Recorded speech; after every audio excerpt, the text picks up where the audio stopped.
Episode of the Fanzone Podcast, your home for all things Bolton Wanderers, up the Trotters, the Northwest's #1 podcast.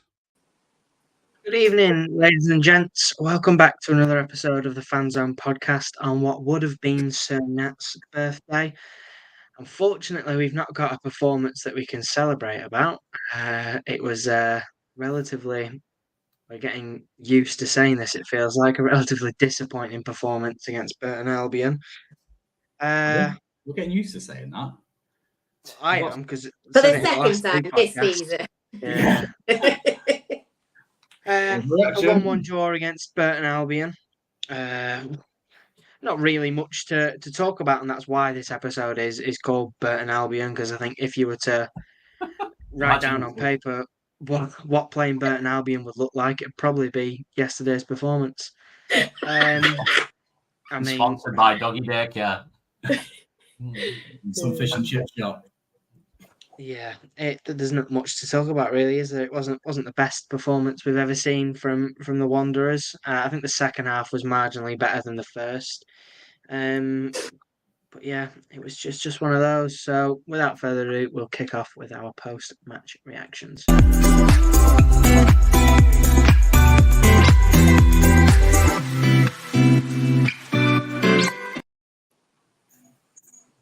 So we'll go ladies first. Ange, what did you make of the game on Saturday? Meh. I think sums up my feeling. Such a good word, such a good description of yesterday. It's all very meh. So first half we were dire, absolutely appalling first half. We certainly seemed to pick it up a bit second half, other than conceding a goal. I mean, what a terrible goal it was to concede. It was grim, weren't it? It was awful. I had a really good day though. I was a little bit merry yesterday, wasn't I? Merry. Probably best way to be, to be honest. Yeah. So I had a great day. I really enjoyed myself. But yeah, the performance was somewhat lackluster. We're just missing that something's not just quite right in the background. There's something. They're all a bit, I don't know, cagey, or that desire doesn't look to be there in the majority of them. I don't know what it is, obviously, because we get to see what turns up on the pitch each week, don't we? But and to be honest, I'm a foot in both camps of we never beat Burn, but we should have won that. So it's a frustrating one. And I think it was Mark Isle who tweeted, do you think it's a bad point or a good point? And I think until towards the end of the season, it's hard to say one way or the other. But for me, it did feel like the points dropped yesterday. I think we could have nicked it. If we put one of those couple of those chances away that we had in the second half. We could have nicked it. But yeah, just meh. That's Angie's summary. Yeah, I think that's fair all round. I don't think many people would argue with that. Chris, what would you say about Saturday? Equally meh.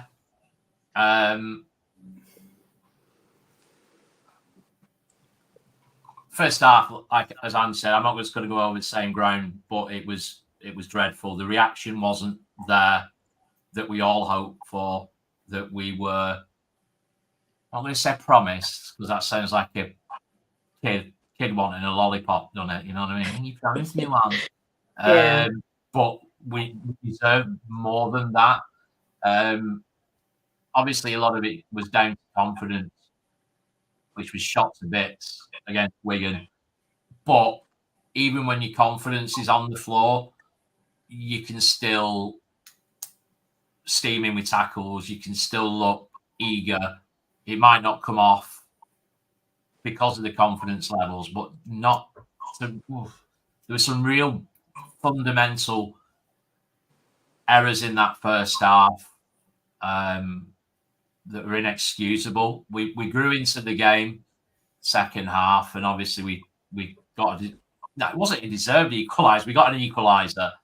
And from that moment on, as Anne said, we could have gone and won the game. But equally, they were exploiting a weakness which came from the right side of their midfield, long and diagonal to the back post and back across. They exploited it a number of times. And I remember, I mean, we're right at the other end of the ground. I'm not seeing the replay of it, but Baxter seemed to pull off a bit of a worldie, point-blank reflex save in that second half.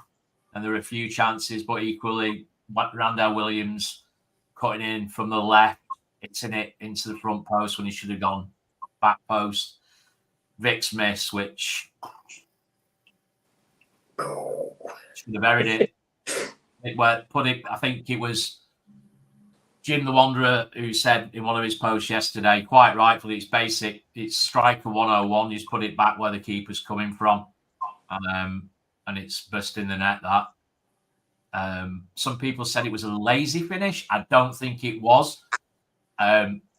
You could see it in the warm-up with it that he was fired up for that, obviously being his former club. He was really fired up for it. As a response to last week, he was really fired up for it. And I think he was trying a bit too hard. He just put his laces through it with not a great deal of technique. But in summary, if we'd have lost that, Jesus, I dread to think. So to come away from there with a draw isn't maybe that bad a thing.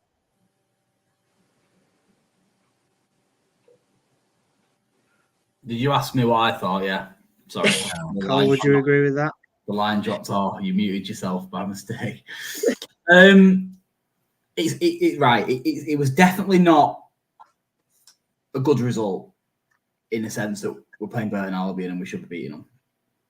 However, when you think about the bigger picture, last week's result was, let's not kind of go over that again, but we all know kind of how that impacted us as fans. And in my opinion, and don't shoot me because it's just my opinion, but I think it hurts the players more, a result like that. And I say that because they're the only ones who can affect it. And that result last week was absolutely appalling. And they could have affected that game last week, and we could have come out with something, and they didn't. So I do think it affects them more than it affects us, believe it or not. I don't know. Obviously, people are going to jump on me on that one, but that's just my thoughts. So as a consequence of that, going into yesterday's game, you could just see that the Reds were up their arses. I think personally that Ian Evatt has grilled them all week, looking for a reaction on the training ground, and then to take that into the game itself on Saturday. And I think the way we set up yesterday, which was like nothing we generally ever do, playing diagonals into channels, hoping for our fullbacks, who were effectively wingers, to affect the game in the final third by chasing knockdowns from Victor Albion, which is effectively what we were doing in the first half, was never going to work. No. But I think the reason why they did that is because Evatt probably looked at them and thought they're not going to be able to play the normal game here because the Reds are up their arses. And it was evident yesterday that was the case. So I think, for me, it's when they're saying it's not a good result, it isn't a good result. However, given the circumstances, it kind of is. I think the fact that we went behind and came back and pulled the game, well, effectively dragged ourselves from the potential defeat to getting some points from the game is definitely a good show of character. So I'm definitely taking positives from that. And the thing that we're missing, and which what you were asking the question before, in my opinion, is just simply confidence. It's massively important for any footballer, confidence at any level. Simple things, you receive the ball negatively, you turn backwards. Positive, you're in a positive frame of mind, you're opening your body up, you're turning forward, you're looking for offensive patterns of play, and they just simply weren't doing that yesterday. They were going into a little bit, and that is because they got dicked the previous week. Excuse my French. So yeah, that's my thoughts. I think it kind of was a good result, even though it wasn't, if that makes sense.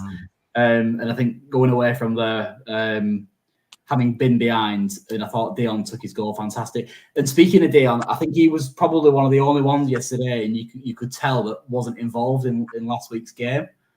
And even more so Paris as well, because they were the two players that looked like they were going to do something yesterday. Yeah. Paris came on late last week, but from a starting perspective, they look like the only ones who weren't really involved to any degree last week, and that showed in their performances yesterday. So I know I waffled a little bit, but I think it's a weirdly good point, if that makes sense. Yeah, I think fair comments all around. It was a difficult game. It was always going to be a difficult place to go, notoriously, and on the back of a real hammering from Wigan that just made it all the more difficult. And the reaction that I think we all wanted wasn't there. Well, sorry, Ben. I think it was in the second half. We got a reaction out of them in the second half. They played all right second half. They didn't play to the normal standards, but they played all right, and you could tell that. Put it this way: if that game yesterday was at home and we'd have gone 1-0 down at home against Burton Albion, we'd have probably ended up losing that game. I think the fact that we were away from home, they kind of had nothing to lose in that second half, and they actually played all right.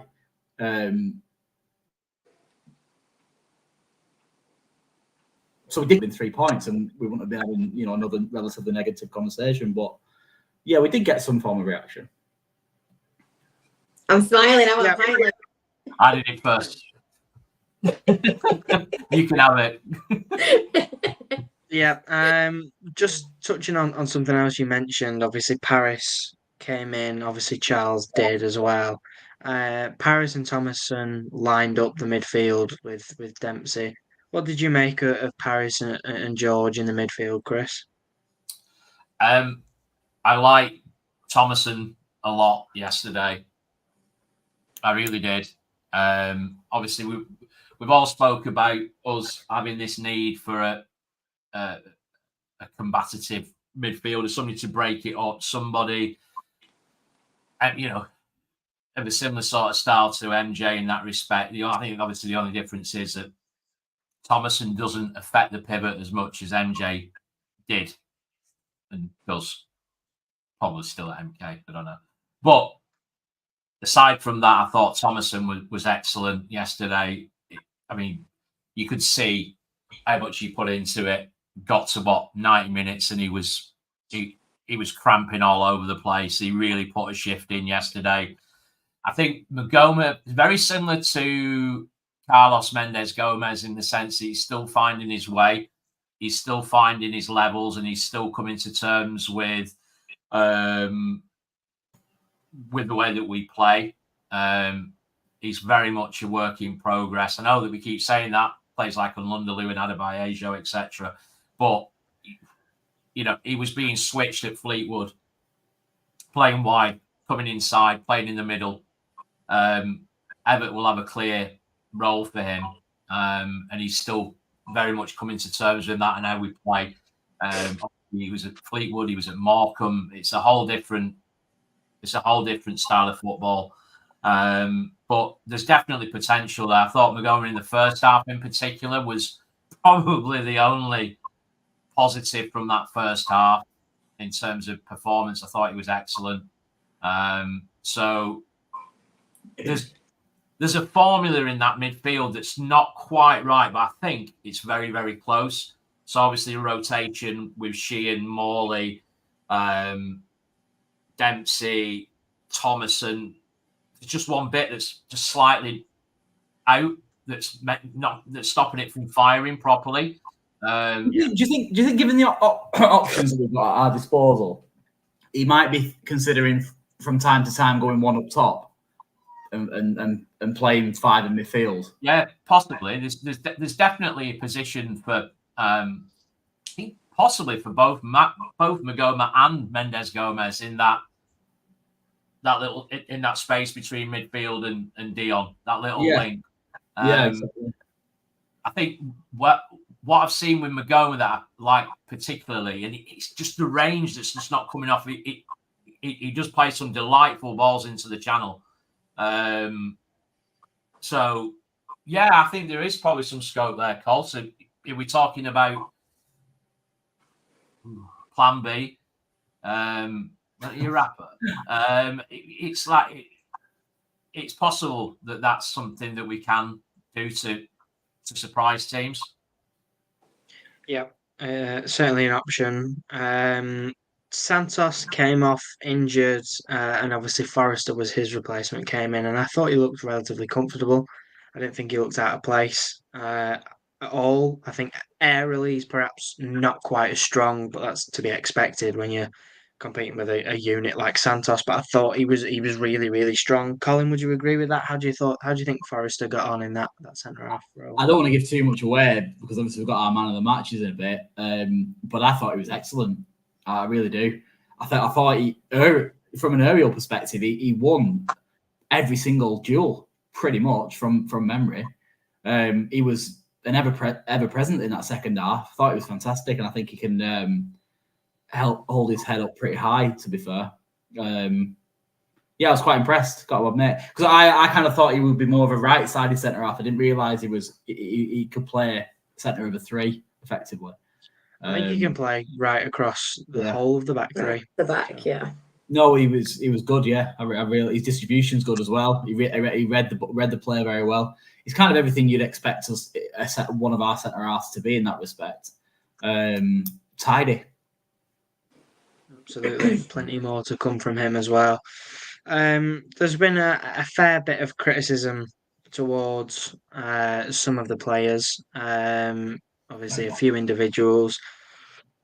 Ange, how would you respond to that? What do you think is looking ahead to sort of some of the next fixtures coming up? Do you think there needs to be some changes, or do you think perhaps that the individual performances that we might consider subpar to their standards or their usual standards, do you think they're one-offs or two-offs? It's not one off, it's a two.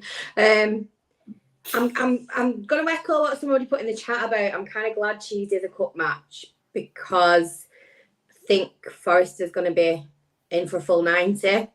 So, I mean, it didn't sound great, did it, what Ian said about Rico's ankle? Worrying. Kind of hope we Toll's back for that match as well, because I think they need to, if they can get a match together. Oh, yeah.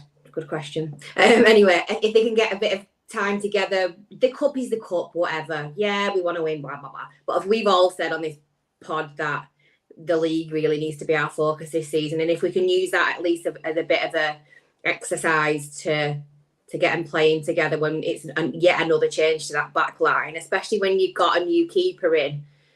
I think he's going to have to make changes because of Rico's injury. Do you know what? It's one of them, innit, where we've talked about this before, whether if you start making wholesale changes, it unbalances the team, but then you need to rest some players because we're getting battered by injuries again. And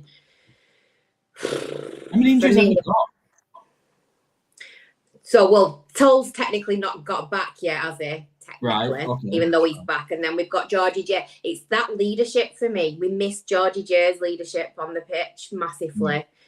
When Rico's out, Gethin's the captain, and Gethin's just seemed a bit down on his confidence as well. And it's a big miss. It'll be an interesting one because a lot of people have been calling for Geth to be dropped, but he's no way going to drop him now that Rico's out when he's vice captain, unless whatever. Did someone say he was rubbing his hamstring or something? I don't know. Is my true answer that. Other than the enforced changes, does he, that bit of midfield rotation that he does probably will swap that about a little bit, but I don't know. He's certainly got a selection headache on his hands. I mean, we're kind of spoiled for choices in midfield, not so really at the minute in terms of our defensive back line. Before we touch on sort of Fanzone and man of the match, we have, of course, got an all-important message to bring you.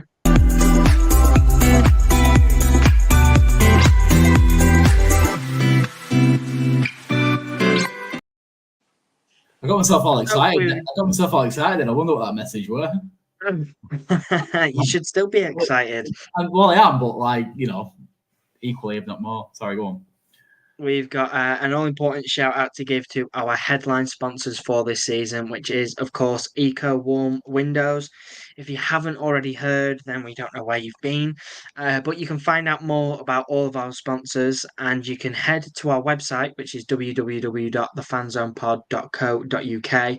You can find out about all of our sponsors, and of course, especially Eco One Windows, our headline sponsors for this year. We cannot thank you enough. We really do appreciate it.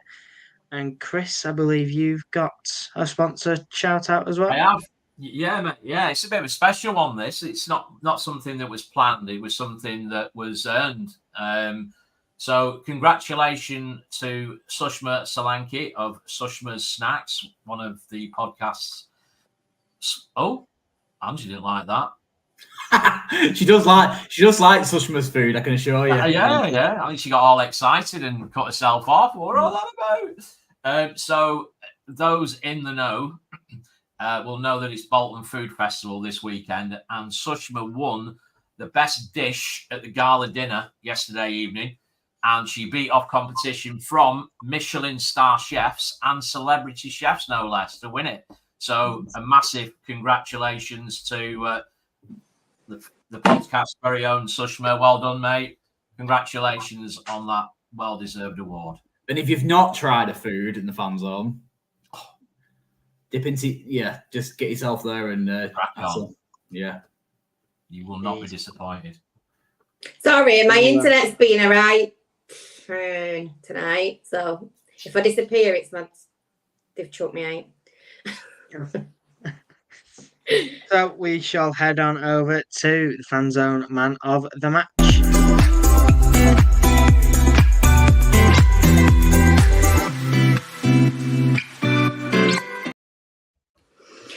Before we start, actually, I need to pull out a comment. Alex has just had a giggle at you being disconnected, and he said she's had one too many birthday pies. Never. You can never have too many 55. Reconnected just in time for my segment this week. So, although we didn't have the most resounding of performances yesterday, and it was all a bit meh, got to make you dig deep. I want you in the chat as well to put your man of the match. Let's see who we get. And we're going to start with Benjamin, please. My Fanzone Man of the Match award goes to Dion Charles. I think after missing the game against Wigan and coming back, it could have been really easy for him to fly under the radar and, sort of, because he'd been firing really. He was on top of his game heading into the fixtures before then, so it would have been really easy for him to sort of fly under the radar. So I think to get himself on the score sheet and ultimately get us a point, I thought he led the line really well. So for me, Dion picks up my Man of the Match award. Fabulous. Colin? I am going to give it to Mr. Will Forrester, and I'm going to look at it from a positive perspective, because obviously we're looking at the fact that Rico might be out for a couple of weeks. It's obviously going to be a massive loss. And I thought yesterday that he isn't going to get many more physical challenges than he is against the likes of Burton Albion. And I thought he came through with flying colours. And it was very reassuring because his distribution was on point as well. And I thought he handled himself excellently well in a very poor game for the team. I know obviously it kind of coincided, I guess, him coming on the pitch and then conceding straight after kick-off in the second half. But I'm not going to point any fingers towards him for that. I thought he was great. Distribution, like I said, good. Range of passing's good. Handled himself aerially very well. Yeah, I thought it was very tidy performance from him. Good stuff. Chris? Yeah, it's a close one. I think Dion stood out yesterday, but for me, I think I've already alluded to it. George Thomason, I thought, came in and did a job that we were crying out for somebody to do. It's not polished. It's not the finished products. I dare say that there will be players out there who we can bring in who would do a job better. But I couldn't fault him yesterday. I thought he was excellent. You know, he wasn't, as I say, he wasn't polished. He gave the ball away a couple of times, but ultimately his break-up play in that midfield, his hold-up play, his vision, I thought he was excellent. So George Thomason for me. He got his token yellow card as well, didn't he? Booking. He did, yeah. I think I mentioned it last week. You always get a card out of Tom. He's like our version of Granit Xhaka, isn't he? Yeah, yeah. You wouldn't have him in your fantasy Premier League team, would you? But I think we've. I would have had any of mine in this week. Flipping heck. What a No. Tell you what, David I Jones just made a good point. Sorry, I got to point this out. Rico obviously might not be out next week, and that Waghorn for Derby scored a trick yesterday, didn't he? Have you seen the goals that he scored yesterday? His first one was excellent. The second two were defending on second and third were absolutely. It reminded me of when we turned Peterborough over and away last season. It was but no, of course he's dangerous. He's a prolific, tried and tested journeyman goal scorer. Yeah. Sorry, Ansha, I interrupted you, man of the match. No, don't you worry about it, Colin. My man of the match, for all of the reasons stated by people in the chat, who he's also got the vote of, as well as our very own Benjamin Timberlake, is Dion Charles. Just because he's a grafter, he'd put on a performance like he always does. His head was high, he was trying, he scored a goal. He actually took his goal very well, you know. Yeah, it was a brilliant goal. He made it look easier than it actually were that yesterday. He very composed. It was good to see. So it's a unanimous decision, both I think in the chat and with 2 votes from us. Indeed, it is. David Green has given it to Dion. Alex has given it to Dion. Brandon has said Dion. Tom has said Dion. We've had a few shouts for Paris. I think Louise said it. Andrew has given it to George Thomason, the same as you, Chris. Mal given it to Nathan Baxter. I've got a couple left field with Forrester on that. Probably because he only played 45. I think if he'd have done that across 90, you'd be in for a shout. That's maybe a poor we were yesterday, though. Yeah, that he can be man of the match in my eyes after 45 minutes. But yeah, I think the right across the board. I think Dion is the vote for our Fanzone man of the match this week.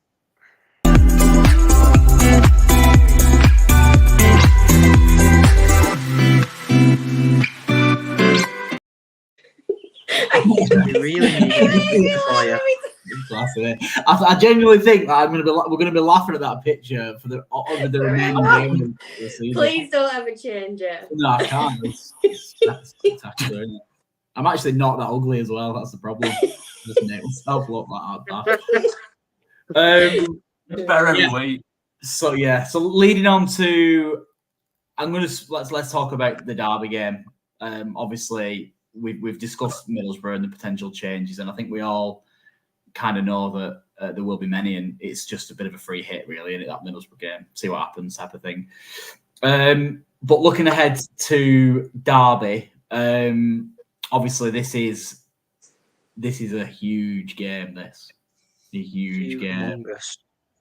There's no two ways about that. And Derby started slow, as we all know. Didn't intend to rhyme then, but they did. It looks as if they've kind of perked up a little bit, which is a little bit concerning.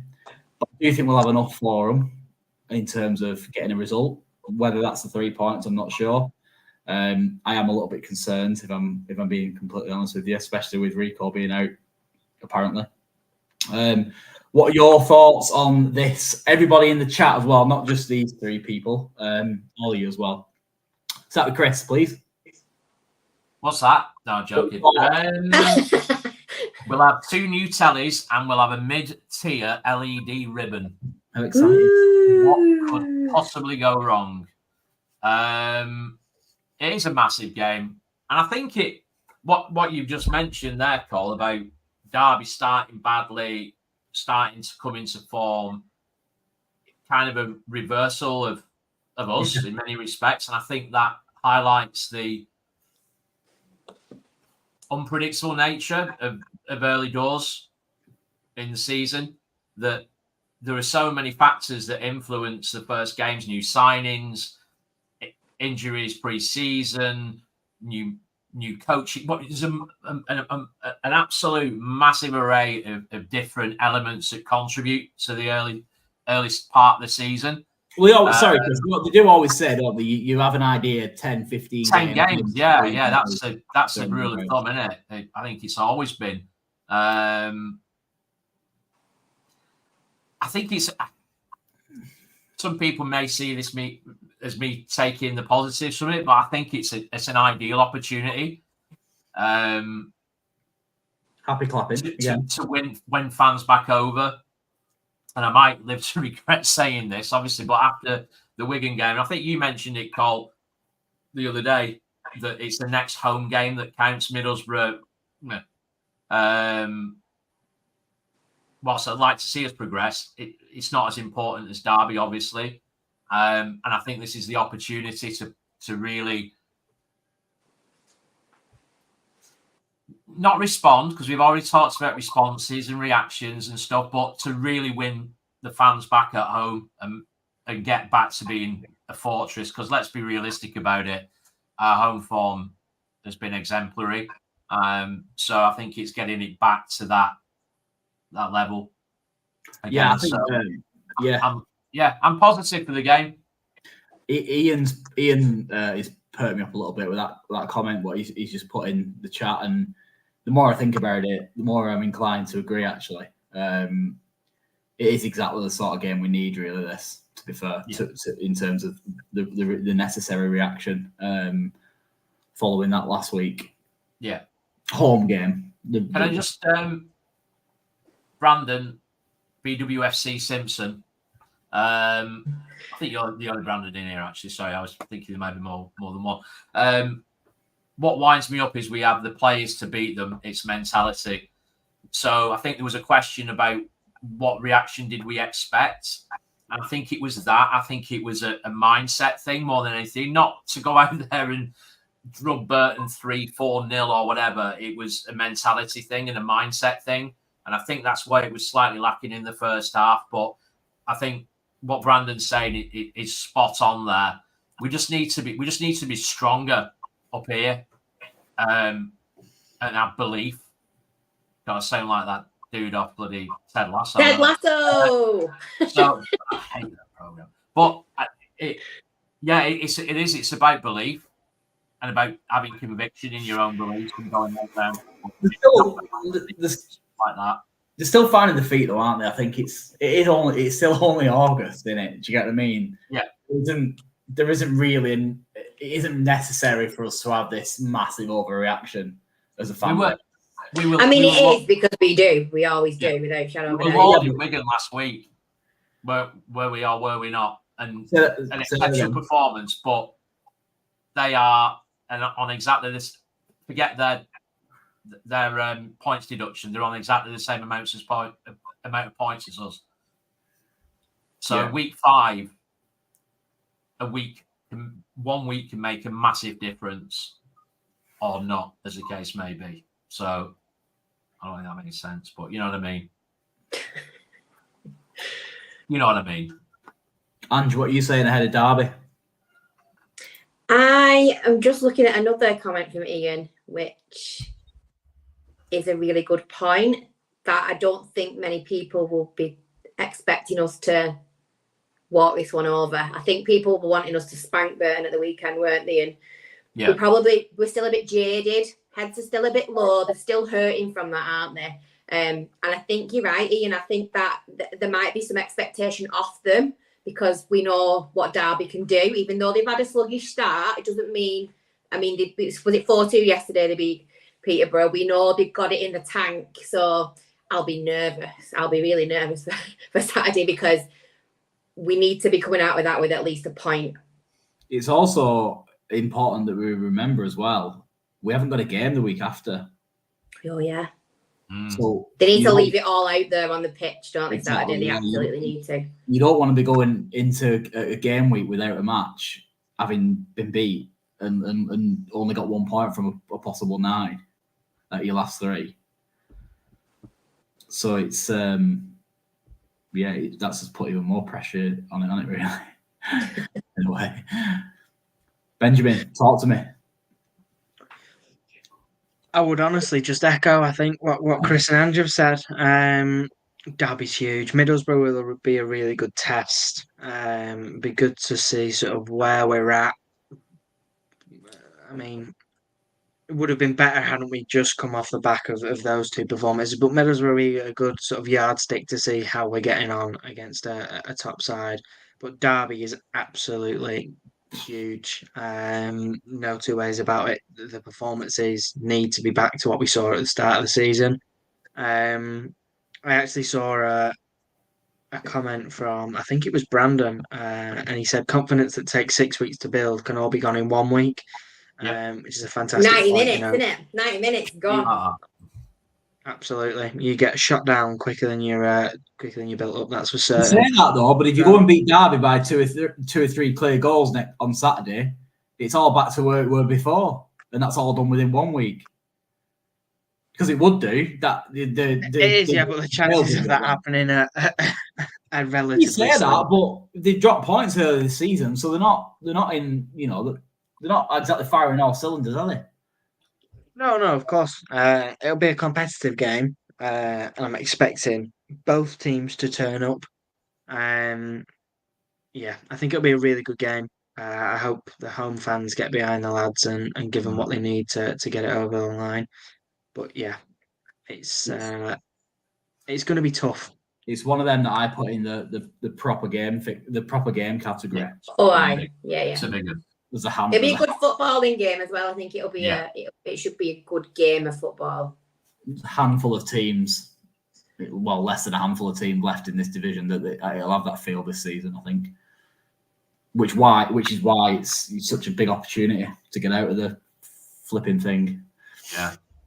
I'm going sick to death of going to Burton Albion and places like that.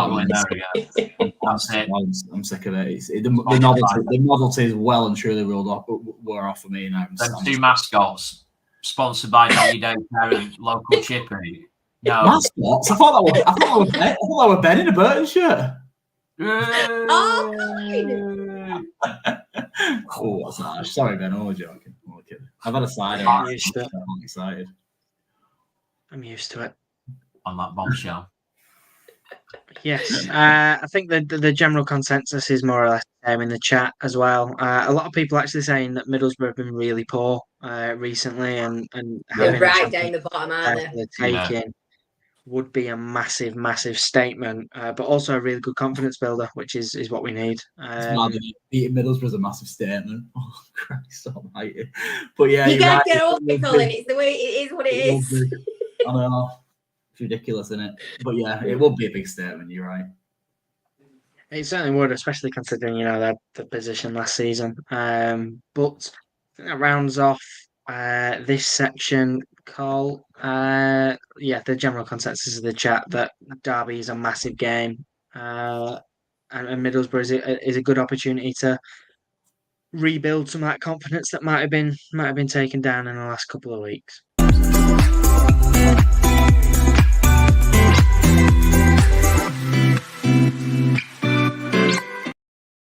The section I look forward to the most. Why? I just do. I think it's the one that has the most substance to it. You want to see topics I've got this week, Cole? Excited. Oh, no, you will. It gets harder every week to boil it down into something that you can put in a segment because there's loads of really good feedback. So thank you to everybody. I won't name names because I'll forget somebody and somebody will get peed off and I'll feel like a bit of a knob. You know what I mean? So let's just crack on. And we talked about it before, plan A and plan B. Do we go plan C? D squared? Whatever, I don't know. What do we do? And and this comes from Luke James via Colin, and a little bit as well from Tomo67, about playing with a back four. When we put in Dan and Jerome up front to get a goal, especially yesterday with Santos going off, it changes the dynamic of the game. Would we be better dropping back into a back four? I think the only way that it could work potentially is by bringing Sadlier back into the mix, because if you're playing a back four, you're going to need wingers. Yeah, you also need proper fullbacks. Yeah, which we don't have. No, so I struggle with that one, and the way I sort of pictured it would be Sadlier on one side and Mendes Gomez on the other, but it's just a mess. It just doesn't work structurally. Behind it's not right. I don't know. Just make plan A better. Yeah, I think I agree. I agree with that. I understand the logic in terms of we're missing key central defenders. I get that, but no, I just don't think we have the personality. It need the most dramatic last week of the transfer window known to man. But yesterday, the as a reference point being the fact that Jerome and Olundalu came on to try and get us a goal. It was, of course, to try and get us a goal because the centre forwards crying out loud, but it wasn't just that. They came on for a reason yesterday because they had a physical presence from an aerial perspective against two big lads at centre half, and we needed two lads who could basically rough it up a little bit for the last 20 minutes when we were trying to get a goal. But also they were getting a lot of set pieces and getting a lot of opportunities to swing the ball in from, be it from short throw-ins or whatever it is. And Olundalu and of course Jerome offers that bit of physicality from a defensive perspective as well. But also that Cameron Jerome yesterday did a couple of great give us a couple of great examples as to why he's such an important player for us in that last 15 minutes of the game. He drew fouls in. He bought fouls off the referee that our forwards wouldn't do.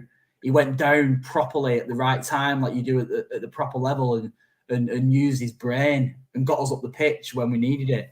So it's not just about his goals contributions. And I'm going off on a tangent with regards to what we're talking about here, but the whole thing about Cameron Jerome not offering anything is absolute drivel. Just because he isn't scoring goals, he's offering a lot more than what people give him credit for. Yeah. And I'm not sure if people remember, but there was a player very, very, very similar to that last season that might not have hit the back of the net every single game, but offered much more than that people fail to see. There's a podcast with him a few months back as well. If you want to go back and watch it. Yeah, it's not always the obvious things that a player brings to the game that make them an asset. And I think Cole's right. We were watching him yesterday, and he absolutely no disrespect to him. He knew that there wasn't a goal coming from him. No, he was never prolific when he were in Prem though, for exactly. Norwich and all them. So the likelihood of him scoring yesterday was slim to none. So what do you do? You play him to his strengths, and like you say, he breaks up play. He runs the channels well. He draws in fouls. He irritates. He uses body. All the stuff that you expect properly. Physicality. Yeah. There you go. Ian's again spot on. On the head. Exactly. So don't underestimate him. And I think as well, I think a lot of people have noticed it. I've spoken to that he's very much a mentor as well. So obviously that leadership that is severely lacking for the majority of the game. Exactly. Yeah. And it's it's the most important position on the field up front. And he's obviously working with the strikers to make them better and to pass on that. We've massively digressed here. Like, it's probably my fault, to be honest. It's right. It's right. So it was about playing with a back four, Andrew, about having a plan B, C, D, E, and F. And I think Ian, again, he's a star of the show tonight, Ian. mentioned it earlier. We've been developing this system for 3 seasons, and it is, as Cole said, it's about implementing and affecting that plan A better. Of course it is. As opposed to playing a plan B, because we don't. It's actually pretty poor form for me from us as fans, because I think you'd have thought by now we'd have known Ian Evatt better than that, and we'd have known what he's trying to achieve within the realms of his tactical abilities.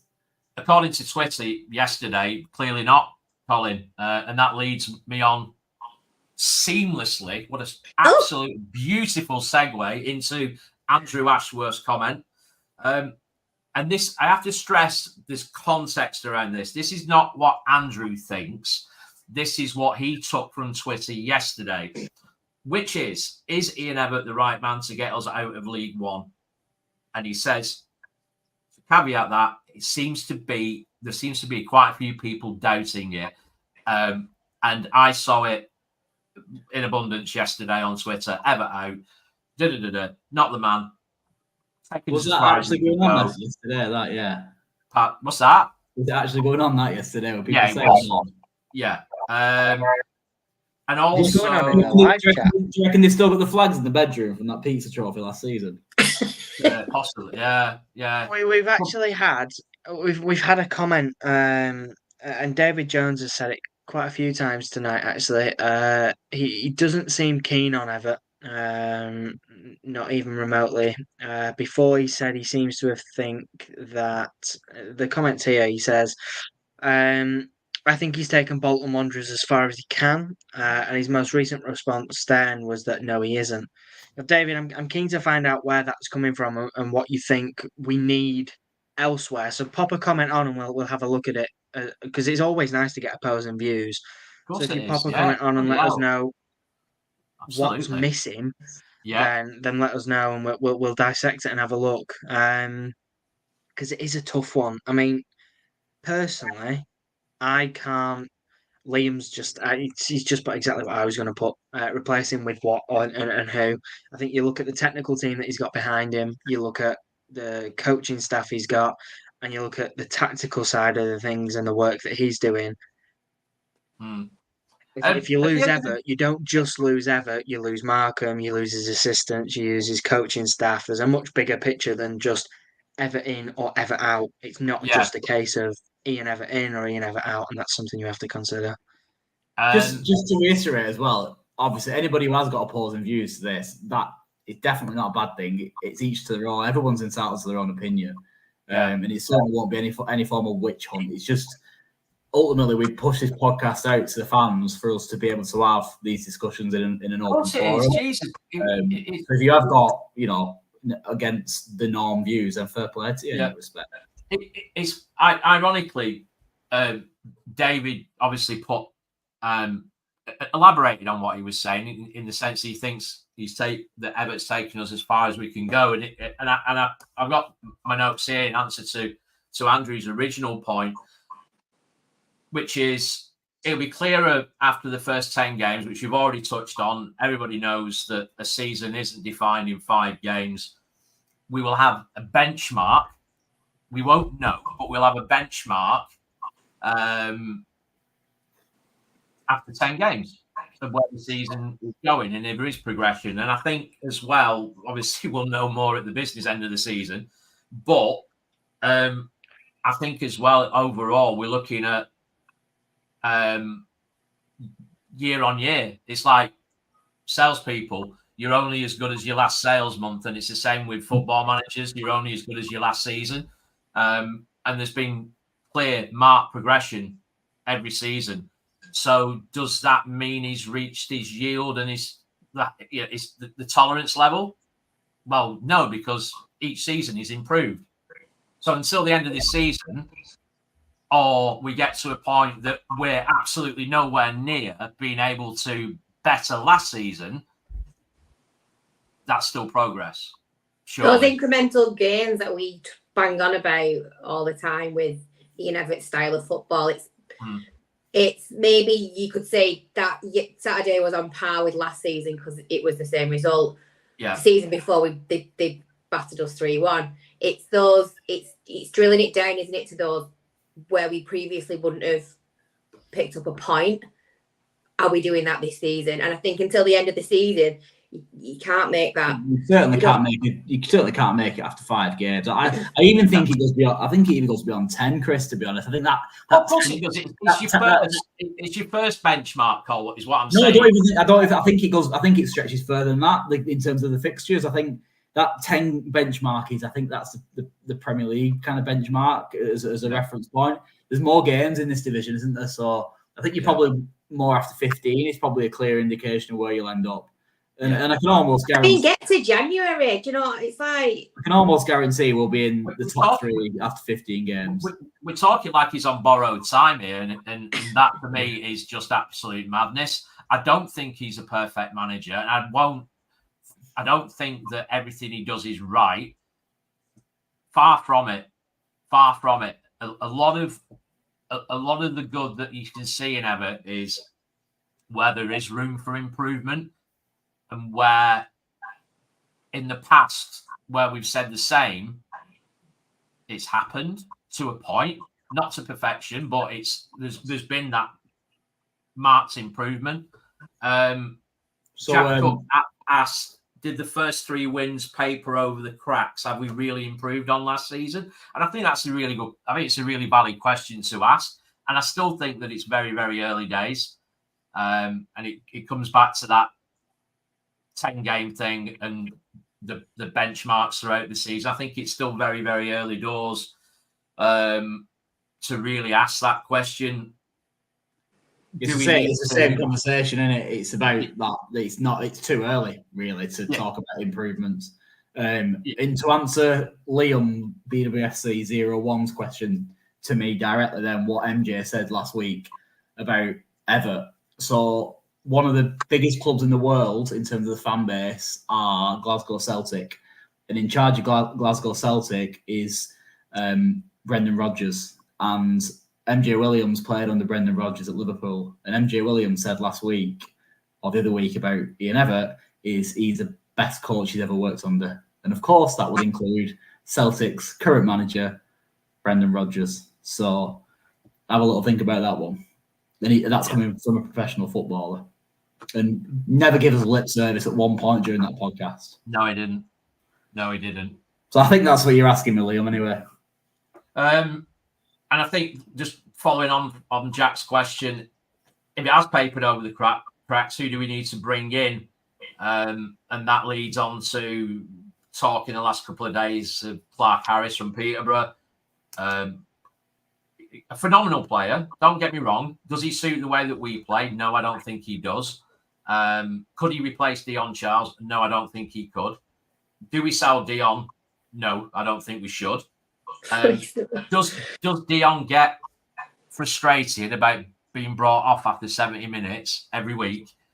I know it frustrates us, and he potentially looked like the most likely to make a difference yesterday in terms of getting a winner. I'd also draw your attention to the fact that at one stage he chased down their winger in a right back position. Yeah, he did. Yeah, he ended up in front of the keeper. In a heap on the floor. Yeah.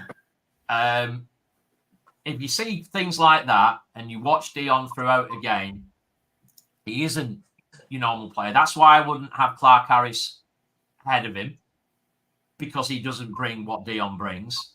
And the reason why he gets subbed off, does he get upset by it? Probably, because he's a goal scorer. He wants to score more goals. Simple.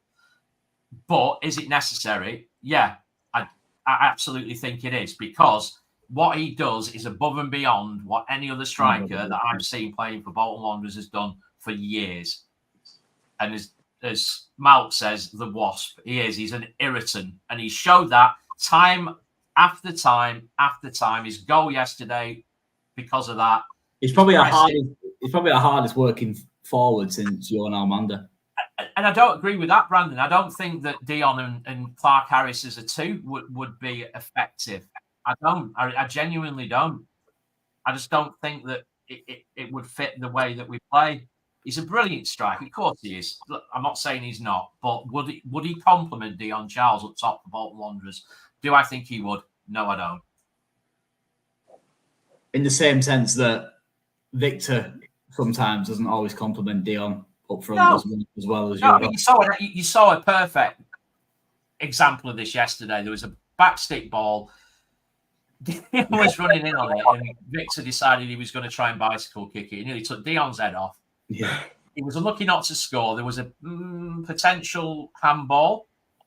I'd say, yeah. We shouted for it, didn't we? But there was a handball. He was on the Burton player was on the deck, so that made it a bit. But there's no VAR, is there? Handball. Yeah, I just don't think that Dion is a 90-minute footballer, Liam. No, and I think if he was sat on the podcast with us now, he'd probably admit himself that he wasn't, because he all it does is if you keep a player on longer than necessary, he plays away. It just increases the possibility of him getting injured. Yeah, and which is what he did. The end of the season, I think he was one of the ones was that close, wasn't he? When they were looking at the stats and things, that he was brewing for one. Yeah, absolutely.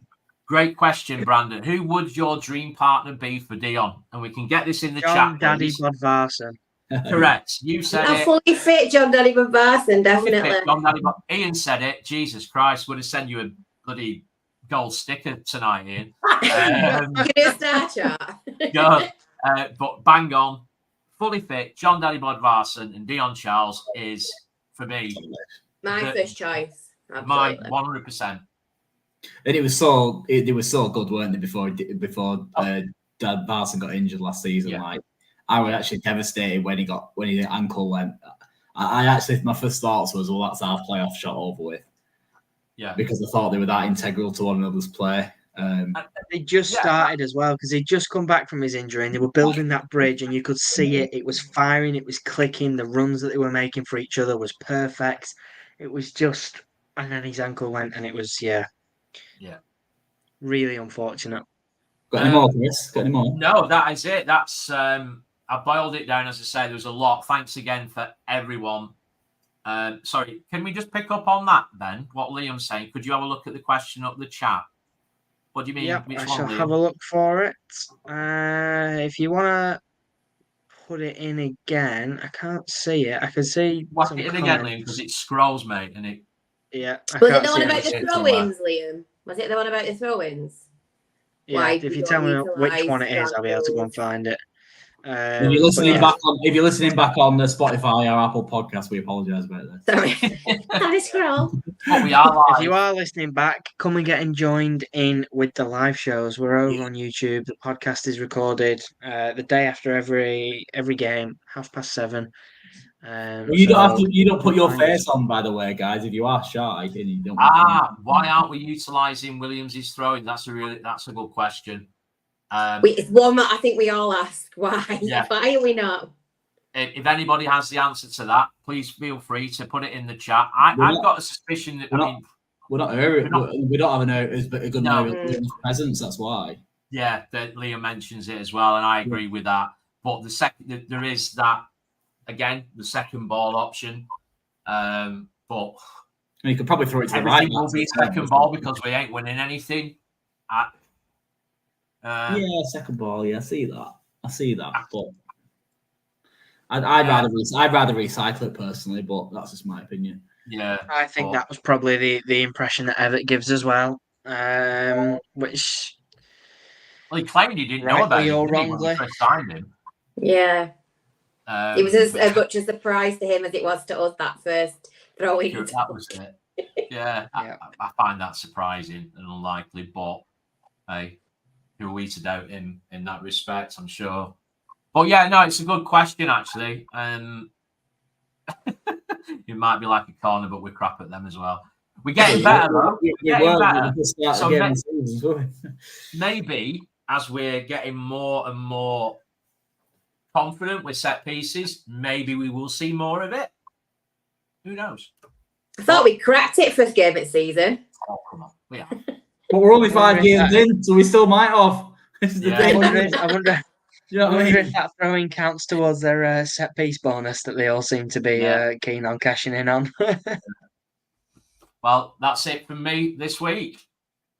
And that is it from us this week. That just about brings off a close to today's episode. Thank you all very much for watching, just about on the hour mark.